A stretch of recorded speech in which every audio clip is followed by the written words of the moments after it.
is a talk I've delivered in various forms for the last couple of years. I've given it in public. I've given it to customers at our executive briefing center, and giving it today as part of our conference keynote. So we do things just a little bit differently at Amazon, and this presentation is my attempt to explain to you how we do things. And I think back to 2002 when I first joined Amazon, and there was this kind of sense that we didn't quite work like many other companies, and it felt almost a little bit wrong, and almost literally backward. And it took me just a little bit to get fully acclimated to our culture. And now that I've been at Amazon for a little over 18 years, it makes a lot of sense. It made a lot of sense far earlier than 18 years, of course, but it makes a lot of sense now. And I'm going to do my best to explain it to you. Please do feel free, if you see anything that we do, you say, this is kind of neat, this is interesting, we should adapt this for our own organization, go ahead and do that. But even better, take what we've got as a starting point and see if you can make it even better. If you'd like, give your own presentation or share it back to me so we can also improve our own practices. I'm going to use the word customer many times today. And we do think of ourselves as our goal of being Earth's most customer-centric company. One of our statements that we talk about a lot is this idea of starting with the customer and working backward. In practice, what this means is you think of a lot of companies, and they'll often have some kind of an R&D lab where they'll go off and they'll put some really smart people and they'll kind of seal them off a bit and say, go off and invent some really interesting and hopefully useful things. That can often result in some truly useful products, but sometimes it doesn't. And sometimes you get these kind of surprising things you look at and say, not quite sure what that's good for. Our model is different in that we don't usually just invent things from scratch.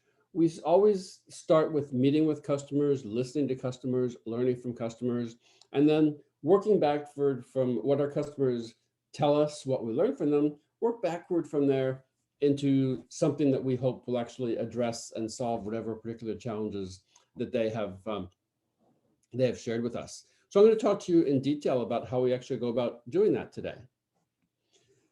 This is a quote I always like to start with from our founder and CEO, Jeff Bezos. And the central part here, customers are always beautifully, wonderfully dissatisfied, even when they report being happy and business is great. So what this means is that regardless of how well you are doing for customers, there's always room to do even better. That beautiful, wonderful dissatisfaction is something that we always want to get up and do the best for our customers every day. I see that there's a little bit of distraction going on here. Let me turn that off. Sorry about that distraction, if that was too distracting. That was a bit of an experiment, and I promised myself if it was distracting, I would shut it down. So thank you so much for that feedback. Definitely helpful. Okay, back to Jeff. So customers are always beautifully, wonderfully dissatisfied. All right. As just a few of the different innovations we've created over the years, we were founded in 1994. We launched the Amazon.com website in 95. Was a bookstore back then. Added CDs and DVDs, both of which some of the younger members of the audience might think, what are even CDs and DVDs? We launched AWS in 2006. The first two released services were S3 and EC2. The Kindle reading device, Amazon Video, groceries, the Alexa and Echo devices, physical bookstores, and Amazon Go over the years. So lots and lots and lots of different innovations that we've all created in order to meet the specific needs of customers. So we think of there as being four separate basic kind of pillars or principles or starting points that help us to organize for innovation. Our culture, a set of mechanisms, a system architecture, and then the overall organization. And you've probably heard about this phrase, two pizza teams. I'm going to talk about toward the end of my presentation today. On the culture side, we like to, as I've already said, we obsess over our customers. we hire people who actually like to build things. They like to build things on the job and off the job. We then put them in an environment where they can actually build things as in a efficient, friction-free environment. We always look for ways that whatever's getting in a builder or a developer's way, we figure out a way to get rid of it so that builders can actually build. We'll talk about mechanisms. We describe those as encoded behaviors that help us to think in innovative ways. We'll talk about the system architecture, and we'll talk about organization. We have a set of leadership principles at Amazon that are absolutely central to the way we think and the way we work. There's 14 leadership principles. They're relatively static, and that every 5 to 10 years, we seem to combine a couple and add another one or two. The first 13, starting with customer obsession, are inputs. These are things that we can do to affect the outcome, hopefully in a positive way. And the fourth and final one is an output. We call that one the deliver results. So each of these different leadership principles, we use them in a lot of different ways. For the first way, I get approached many, many times a month by people who are interested in working at Amazon. And they say, what is the insider secret? How do I get myself best positioned to be hired at Amazon? And the answer is always the same. It's you need to study our leadership principles, internalize them a bit, make sure that you can describe who you are, what you've done, what you'd like to do in terms of these leadership principles. And at the point when that candidate comes in to be interviewed for the day, or we do a lot of video interviews remotely these days, actually, each of the people who interviews that candidate, they are going to be focusing on a couple of different leadership principles. So if I was assigned to talk to a new candidate as a developer advocate or a developer, maybe I'm asked to talk about thinking big and insisting on the highest standards. And so I would, in my discussion and my questions with the candidate, I would try to get a sense of where they stand with respect to these leadership principles. Once they're on board, these are also the vocabulary words that we use to give each other feedback. So if I do a really great job on a project because I jumped on it really quick and I made some quick decisions, I might get feedback that says I showed really good bias for action, let's say. Our right a lot is a really interesting one that we use effectively historically when we're trying to say, does this person have a history of making good decisions over time? Now, it doesn't say are right 100% of the time, because that's not going to be reasonable. But are right a lot, basically, are they right more than 50% of the time? That's what we're looking for. Now, we don't have like a checklist and say we must get perfect scores on all of these in order to make a hire, but this is the way that we measure what we call the culture fit, to see that if the candidates are going to be a great fit for the company. So let's talk about invent and simplify.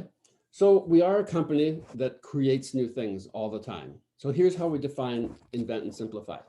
Leaders expect and require innovation and invention from their teams, and they always find ways to simplify. So if you've ever built something new, you know that the first one you build is often, it solves a problem, but maybe it's a little bit more intricate, a little bit more complex than necessary. So we think of that simplification as an absolutely essential part of the invention process. We're externally aware. We look for new ideas everywhere. We try to just kind of understand the world around us and to get some ideas, some inspiration from everyday life and from seeing how the similar problems might be solved in other industries. And the last part of this is incredibly important, this phrase.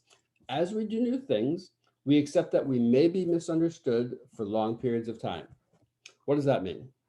This means that sometimes we launch something new, and we might have a really long roadmap for that feature or that service or for the family of services that it might ultimately be.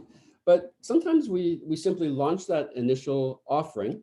We don't always think that we need to explain the roadmap or the market position or our thoughts for the longer term. We simply put something out there, and sometimes the world looks and says, not quite sure I get that.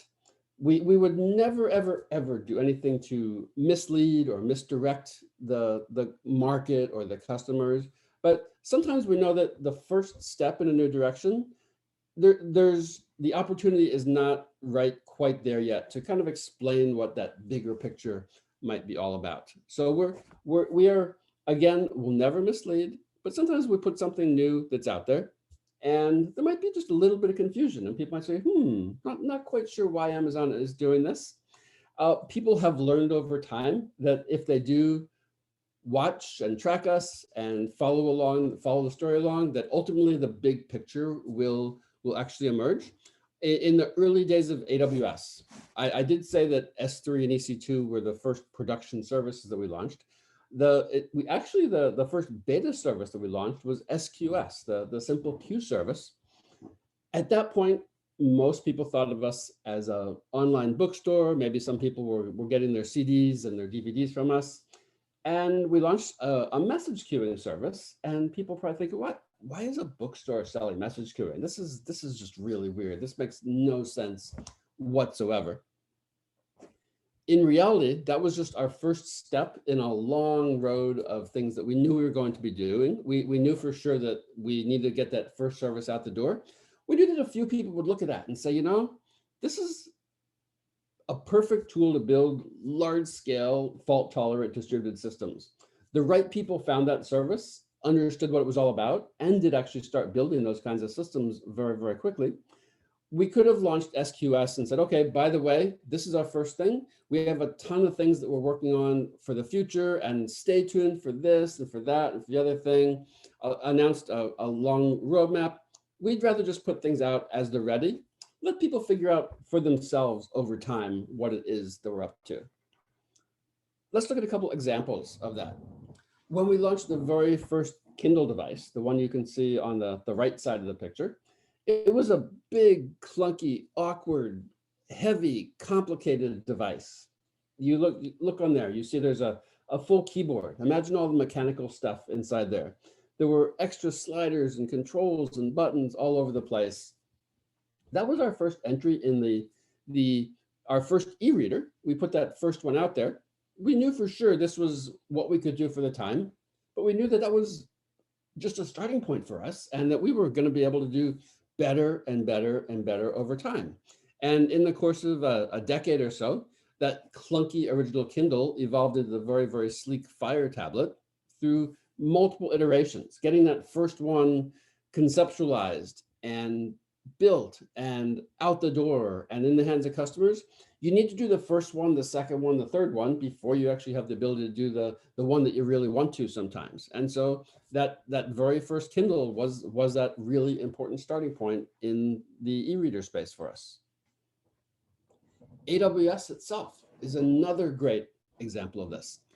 When we had only, at the point when Business Week put us on the cover, we were just launching S3 and EC2. So we said, we've got storage for the internet, we've got servers, and we knew that the world actually needed this. We had talked to lots of customers, big and small. We talked to people internally and externally in a lot of different businesses and markets. And we knew that if we gave them storage and compute, it was pretty clear that that was something that people really needed, making it really easy to launch on demand and pay as you go.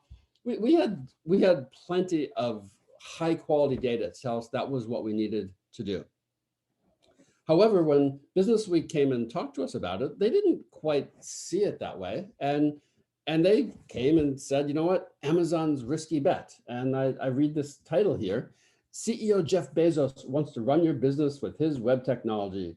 Wall Street wishes he would just mind the store. Well, they're kind of trying to put a box around us effectively and saying, well, Amazon, you're great at being an online store, but is it okay for you to move to this other space, this web services space? That was 2006.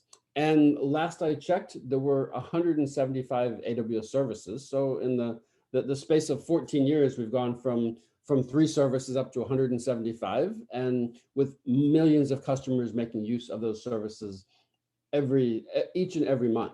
So yes, it was risky, but you'll talk to Jeff, and the first thing he'll tell you is you want to take those risky bets. The only bets worth taking are the ones that actually have a very high potential for payoff. So we made that bet. We tried it out. We saw some initial success. We said, okay, let's do another and another and another.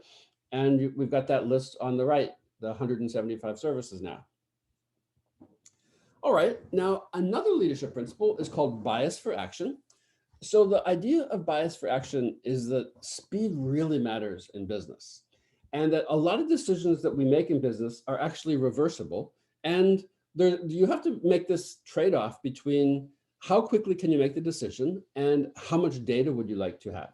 So we very carefully segment our decisions into two kinds. We call them one-way doors, things that once you do, you really can't undo very easily without disrupting your customers, and two-way doors, things that if you do them and you decide, well, that wasn't right, you can actually step back, make some updates, make some changes, and try again. So we're happy to make this go through one-way doors and two-way doors, but we always ask ourselves in the written documentation that we write as part of the planning for every new offering, we ask ourselves, are we stepping through a one-way door? So we know that at any point, you would always want to, before you make a decision, you want to have 100% of the data, right? Optimally, 100% would be an awesome amount of data to have. You're never going to get there. It's going to take too long. It's going to be too expensive. The opportunity might actually pass you by. So we generally say for a lot of decisions, probably make some decided at about 70%. So get to the point where you have 70% high quality data, evaluate it carefully, and then take a calculated risk based on that. We always ask ourselves, is it a one-way door or a two-way door? So a one-way door would be on, let's say if we're talking about AWS, it could be something like launching a brand new service. It could be a new AWS region, a new EC2 instance type. Each of those kinds of things, if we were to do that, we are effectively making a step that we really can't undo. You can't take services away from customers easily. You can't shut down regions. If you give customers instance types, you need to expect that they're going to use them for years and years and years to come. Those are one-way door kinds of decisions. A two-way door decision, on the other hand, okay, we try something, maybe we try to describe a product a little bit differently. Maybe we change the colors and the fonts on a web page. Things that if we do them and we're saying, you know what, that the data doesn't actually show that we made the right decision, we'll step back, we'll revert the change, we'll step back a bit, we'll be pretty analytical and say, okay, what could we have known, again, with keeping bias for action in mind, what could we have known that would have let us make a better decision that first time around? We don't punish ourselves, we don't fire anybody. We say, okay, effectively everything that we try is some kind of experiment. And we're also always taught that whatever we need to try anything, we're always conducting experiments at Amazon. If we already know the outcome, we don't think of it as an experiment. So effectively, each time we try something new, it's an experiment. Some will work, some aren't going to work. Some are going to work so spectacularly well that you say, wow, this is an amazing thing that we didn't even know. Let's just take that, and we've got a little fire going. Let's put some more fuel on that fire and get that fire going hotter and hotter and harder. Okay, so let's talk about this next concept called mechanisms. So we think of the mechanisms as things we do over and over again, that we've refined the behaviors so well that we try to effectively package them up and just say, this is the way we do things. Now, this doesn't mean that we carve it in stone and that we don't ever innovate on the process itself, but it does mean that for some reasonable amount of time, we're going to do that process a certain way. If over time we are self-observant and we say we think there's a better way to do it, we're happy to innovate within the process itself, but we do try to make sure that within a short amount of time, we are always using these same basic mechanisms to have some level of consistency and to make sure we're making the right choices. So one of the most famous mechanisms that we have is this whole working backward model. And we can follow this flow from the bottom of the screen. So the idea of working backward, it's a process, and it's a process that helps us to get very, very clear on how we're going to solve a problem for a customer. We speak with the customer. If we're working on, let's say, a new AWS service, we might talk to between 50 and 100 different customers. And we talk to them in depth, and we don't try to lead them to a particular answer. We generally would go in with very open-ended questions. If we're talking about a particular database offering, let's say, we might say, okay, let's talk about Amazon RDS. What works well for you? What could be working better? What could we do better for you than what we're doing right now? So we use this as this very open-ended data collection model. And once we have a good understanding, kind of a mental picture of what we'd like to do, we start to say, well, we've got some level of clarity. And we demonstrate that clarity by writing a pair of documents, a press release and a frequently asked questions list. The thinking behind a press release is that within the space of a press release, you generally have a page and a half of printed text, but within there's a lot of standard text or boilerplate. So the clarity that's forced by the press release is you really don't have that many words to express what you are planning to do. You need to say, AWS introduces the new blank, and you need to have actually decided on a name for what you're doing. You need to be able to describe the problem that you'd like to solve, what you are launching, how it solves that problem, and then some interesting details of how customers get started with it, all in that very small space of a press release. So you might start with a very vague idea of what you'd like to do, and the press release forces you. And generally, if you are a press release would probably be written by a general manager of a service or a product manager. The press release is going to force you to get that clarity and be very, very, very certain of what it is that you would like to build. As you are working on the press release, customers are going to ask you some questions, your colleagues are going to ask you questions, leadership will ask you questions. You capture all those into the FAQ section of the document that you're writing. So from customer to press release to frequently asked questions to then putting together some visuals, this is our working backward process. This is something that we do for everything you've seen us ever launch within AWS. We've gone through this working backward process to get clarity on what it is that we'd like to do.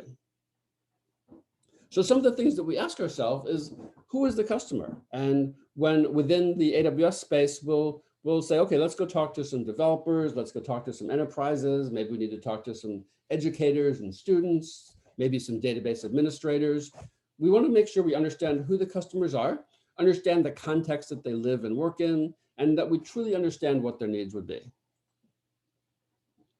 So we ask ourselves these specific questions. Who is the customer? What is the problem or the opportunity?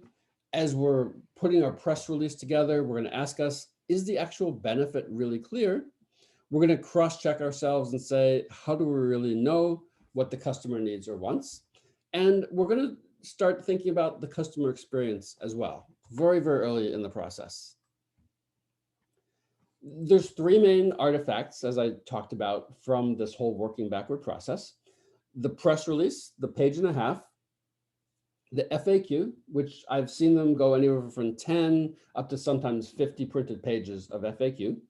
We actually subdivide the FAQ into two pieces. The first section is generally the questions that make sense to the customer, and that we will ultimately take those questions and publish them for the customer. The second part of the FAQ are questions that make sense internally, but really wouldn't help the customer to understand what's going on. So it might be like, we would always say, are we going through the one-way door or the two-way door? Well, that makes no sense to share with a customer, the whole idea of the one-way door or a two-way door. The very fact that we're launching the service means that it is a one-way door. But for features, we'll often ask ourselves if those individual features are one-way doors or two-way doors. The idea is that we capture all the interesting questions in this FAQ. Now, at the point when teams are getting ready to launch, and we're now in reInvent season, and so when teams are working with myself and with the other bloggers to get ready for us to write blog posts for their launches, we take the press release and the FAQ, they're always actually put together into a single document that we call a PR FAQ. We don't have a whole lot of jargon at Amazon, but PR FAQ is one of our standard pieces of terminology. The intent of this is that when anybody sends me a PR FAQ, I can read the press release in a couple minutes. I can get a pretty good understanding of the big picture, if you will. And then I can spend some more time reading the FAQ, and the FAQ is going to have a lot more detail about what the team is going to build. The nature of structuring it as questions and answers makes it very, very easy to digest and process that information. For services that have some kind of a console, or there's some kind of physical interaction with a system or a device, we'll often do some storyboarding as well to really get a sense of the user interaction model that we are working toward. So let's talk a little bit about the FAQ model. As I said, we include both the customer FAQs and the internal ones. We make sure that we ask ourselves the difficult questions. And you can see some of the sample customer questions and some of the internal questions on here. Couple interesting internal ones, like we might ask ourselves, what will customers be most disappointed in? We know that we have to make hard decisions when we're launching something new. The first iteration of something new, you can't please everybody. We don't try to please everybody. So we just up front ask ourselves, well, we're trying to build something. We hope a lot of customers like it, but what's going to be the disappointing part? In question 5, what are our MLP features? So that's the minimum lovable product. So we want to make something that isn't just good enough that it's viable. We would hope that the first iteration of something we launch is actually a lovable product. Question 7, asking ourselves, are we going through any one-way doors? And then we'll talk a little bit more about single-threaded leaders later. But the idea is that there's always a manager that owns this launch and nothing else. Now, after these documents are written, we have a pretty intense review process. We generally, what we'll do if we're reviewing a PR FAQ, the other primary document that I should tell you about is also called a narrative. So PR FAQs are usually used for launching services. Narratives are used to make business decisions. Okay, should we go create AWS regions in such and such countries, or should we have specialized EC2 instance types for some particular use case? So if we have a PR FAQ or a narrative, we always subject this to a lot of internal discussion, debate, and ask lots of questions. We do this in a unique way. We don't send out copies ahead of time. We call a meeting. Everybody gets together. In the good old days, we get together in person. Now we get together over Chime. We start the meeting with a reading period. So everybody gets a chance to thoroughly and completely read the PR FAQ or the narrative document. So that way everybody has time to read and think and be ready to ask really tough questions. We don't want anybody to show up having just kind of gone through the document really quickly in the elevator in their quick little time between meetings. We really want people to have a lot of thoughtful time to review these documents. So it's kind of a little weird thing at first. You go to a meeting, and if you're in person, the first 10 to 15 minutes, everybody's just sitting there, just nose in book, just kind of reading their document. The expectation is that 100% of their attention during this meeting will be actually on the document being reviewed. And hopefully we'll actually emerge from the meeting with a decision. If it's a narrative, it says like, should we do this or not do this? We'd expect to actually make a decision. If it's a PR FAQ, we're going to probably iterate that a couple times until we make sure that we're all happy with it and ready to go from this is proposed, now we're ready to actually take it and build whatever it is that's proposed. All right, let's go to from the kind of the design side more to the architecture side. Many years ago, the Amazon.com retail site was a single gigantic executable. If you've been an Amazon customer for a really long time, you might remember that your URLs always had this one word, obidos, in them. So obidos was this one gigantic binary that took almost 24 hours to compile and link and prepare to run. it was so big and was so difficult to actually get it fully compiled and ready to go that it was getting in the way of innovation. So 15 plus years ago, we said, we need to take that monolith and we need to break it apart into a bunch of microservices instead. The interesting thing is that doing microservices, it wasn't just a technology change, it was also an organizational change. And so we decided with going to microservices that we would have basically a one-to-one mapping between a microservice and a team that owns it. And we call those the two pizza teams. Here's how we define the microservices. They do one single thing and they do it well. They only connect to each other through hardened APIs. They don't generally share database backends. We want each of the microservices, each of the teams to be able to innovate as quickly as possible. And generally that means that a microservice and the team that owns it is effectively going to be a silo with as few dependencies as possible. So each of these microservices exports a set of APIs. The microservices, by and large, should not have a lot of visibility into what anything happening inside of another microservice. And the business logic and the data is always going to be accessible only through APIs. There aren't going to be widely shared database tables or database schemas. It's always going to be wrapped inside of APIs. Doing it this way lets each of these teams run as fast as they can, and they don't have to coordinate across an organization or across the entire company to update a schema to make some kind of a system change. Now, something that we do both internally and for our customers, we build to the greatest extent possible. We make it so that anybody that needs to get something done has some kind of a self-service platform to get that something done. The best example of this was before EC2 was launched. Getting new servers was it was efficient by Amazon standards, but it still took on the order of multiple weeks up to several months in some circumstances to get access to additional compute power. And that was a bottleneck to innovation. It was a bottleneck to scaling. At the point when teams could simply launch their own instances as needed, that became a self-service platform. And then without gatekeepers means, let's keep the bureaucracy out of this. Let's keep that as low as possible. Let's let builders do what they need to do, use the right tool for their job and let as little get in the way as possible. And that results in this really broad and deep platform of AWS services that are used by our customers and also by our internal teams to build their own systems. Now, finally, let's talk about organization, how this works. As I said before, we hire builders and we let them build. And it's actually pretty cool that there is a mentality within our dev teams. People build on the job and then they build things in their spare time. They don't generally build with code. Excuse me just a sec here.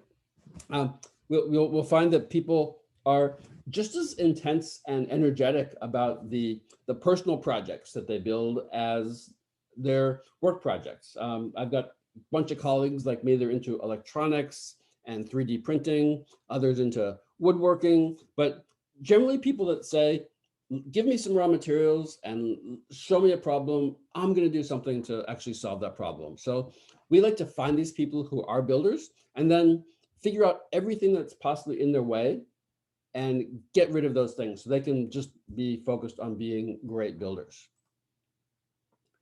One of the ways that we do that is an organizational model that we call a two-pizza team. So the idea of a two-pizza team is there's going to be a one-to-one mapping between microservices and teams. We don't specify a team size, but the kind of folklore over the years has been the team should be small enough so that they can be fed with two pizzas. We've never actually specified how hungry these people are or how big the pizzas might be. But the idea is keep the teams pretty small and so they can be fast, they can be agile. The teams have a lot of discretion, a lot of autonomy. They are decentralized in that the teams will never own multiple microservices. They can move as quickly as they would like because they do a thing. And one of the things I've always found really neat about Amazon, you go to several different members of a two pizza team and you ask them, what do you do? And they'll all actually tell you the same thing. Say, well, we work on the such and such service and it supports the following aspects of our business. There's a lot of clarity within the organization about what people do and what they own and what they're responsible for. The two pizza team model also indicates that you, as a team, you own and you build what you run. So starting from a business owner that's going to put together a PR FAQ, once that has been accepted and there's agreement to move forward, they're going to hire some architects and some devs and whatever other skills they're going to need on the team. They are going to conceptualize the architecture, do the implementation. They're going to deploy it to production. They're going to put all the monitoring in place to keep it running. They're responsible for ongoing monitoring and operations and scaling. They need to know who their customers are. They need to make sure that they continue to meet the needs of their customers over time. They need to make sure that they're properly scaled. And at a certain point, they even have to own migration off of their service. Every one of these services is going to actually have a lifetime. And at some point, there's going to be something different that's going to replace what they do. We don't let the code become orphaned. At a certain point, we're going to identify a service and say, okay, we don't use this one anymore. Here's the better one. Maybe we don't want to use it, let's say, for new work. We're going to start working on some kind of a burn down plan that says, let's identify all the colors and teach them how to move forward to something new. And let's actually just chart week after week after week, make sure that we see that we're helping to move any clients over to whatever is new. Generally, the services themselves are going to be strictly backward compatible. So we're not going to introduce incompatible API changes, but sometimes we'll say there's simply a different way to do things. And that over time, we need to make sure that within the organization, we migrate our existing code base to do it that new way. So the two pizza team even owns the ultimate deprecation and termination of whatever it is that they own and they build. So the structure of our teams very closely mimics the structure of our microservices. The microservices run all by themselves, do one thing really well. The teams run all by themselves and they do one thing really well. We also do a lot of experimentation. We're encouraged to experiment early and frequently. And there's a great quote from one of our shareholder letters. Let me read this for you. Failure and invention are inseparable twins. To invent, you have to experiment. And if you know in advance it's going to work, it's not an experiment. So we're always trying something new. And I know that at the senior leadership level, we're always asked, like, what are the experiments you're actually trying right now? And what have you tried and what's worked and what's failed? So we're not just encouraged, but we're actually expected to experiment. Now, the amazing thing is a lot of these experiments actually don't work. So if you remember, let's say, I don't even remember when it was. Well, we launched the Fire Phone we thought the Fire Phone was going to meet great customer needs. We launched it with great fanfare and high expectations. Turned out no one actually wanted it. Definitely a failure, but it also turns out inside the phone were a bunch of really cool pieces of software, basic microservices that ended up powering things like the Alexa service, the basic voice processing and many different things that were effectively the broken up components of the Fire Phone. The phone itself was a failure, but we in addition to learning from that failure, we salvaged a lot of really interesting technology from what we'd already built. Other retail endeavors, auctions and Z-shops and marketplace, different ways to let sellers connect with their customer bases, lots of trials, lots of experimentation. None of those really worked the way we wanted them to. So we're just okay with that experimentation, and some are going to work, some are going to fail. All right, so at this point, we've talked about our culture, we've talked about our mechanisms, and we've talked about our architecture and our organization. This is the probably 10,000 foot view of how we work. There's always more detail to share, but this is what I was able to share with you in the time that we have available today. And let's just close with one more quote from Jeff, and I think we've got a little bit of time left for questions. Invention comes in many forms and at many scales. The most radical and transformative of inventions are often those that empower others to unleash their creativity and to pursue their dreams. And I look at what we've done with and for developers with AWS. Absolutely, for sure, we're empowering others to unleash their creativity and to pursue their dreams. Don't know exactly who's out there, and I'm expecting we've got entrepreneurs and developers. Thoroughly encourage you, unleash your creativity and pursue your dreams. And with that, let us switch into Q&A mode right here for a little bit.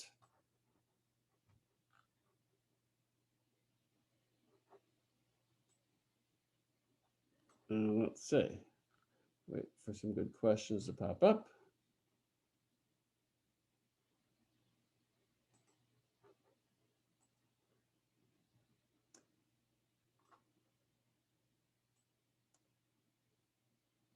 All right, not seeing any questions so far, but feel free to pop those up into our question panel if you'd like.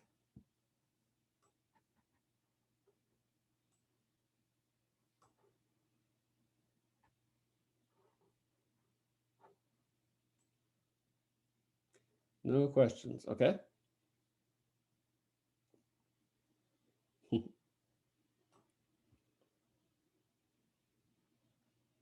All right, well, if no questions, why don't we wrap things up? Really enjoyed speaking with you.